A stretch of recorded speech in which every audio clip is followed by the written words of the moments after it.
บ่ฮู้คือกันบ่ฮู้ดอกเป็นประโยคที่ว่าใส่หลายแม่นบ่ทุกคนใส่ทุกวันเลยเนาะสำหรับภาษาเวียดคลิปนี้เราจะมาเว้าเกี่ยวกับประโยคนี้เลยตามหัวข้อคลิปเนาะบ่ฮู้คือกันจะเว้าว่า không biết nữa không biết nữa มีความหมายว่าบ่ฮู้คือกันแต่ถ้าเฮาแปลตามตรงความหมายของคำศัพท์มันจะแปลว่าบ่ฮู้อีกนั่นเองเนาะที่จริงบ่แม่นบ่ฮู้อีกเด้อเนื้อมีความหมายว่าอีกอยู่แต่ว่ามันจะบ่ได้แปลว่าบ่ฮู้อีกเด้มันมีความหมายว่าบ่ฮู้คือกันในกรณีที่มีคนเว้าว่าบ่ฮู้แล้วเฮาถามอีกว่า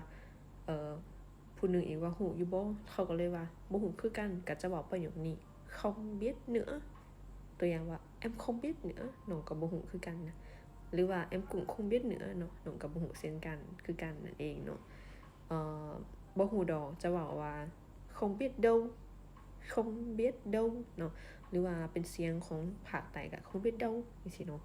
คันเป็นไทยเหนือฮานอยก็ออกเสียงคำว่า đâu เด้อ đâu นี่แจ้งชัดเจนเนาะ không biết đâu không biết đâu เนาะประมาณนั้นซึ่งประโยคนี้ก็ใส่ร้ายทุกคนกันน่าจะเคยได้บอกใน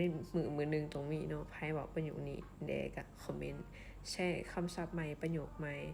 ประโยคพื้นฐานก็ได้เนาะเบิ่งเห็นมันเป็นประโยคพื้นฐานใส่ทุกวันนั่นเองเนาะ